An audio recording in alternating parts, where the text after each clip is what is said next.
പറയാൻ പോകുന്നത് ഒരു ഇലക്ട്രിക് സ്കൂട്ടറാണ്. പേര് മക്കായി. ഇതിന് ഹെൽമെറ്റും വേണ്ട, നമ്മുടെ സേഫ്റ്റിക്ക് ഹെൽമെറ്റ് വെക്കുന്നത് നല്ലതാണ്. ലൈസൻസും വേണ്ട, നമ്പർ പ്ലേറ്റും വേണ്ട.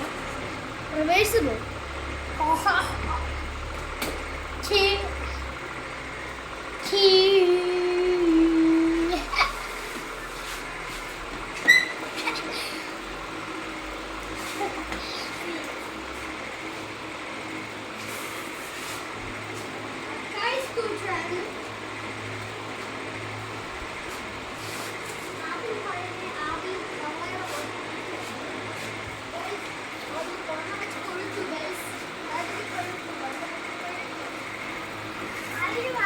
Thank you.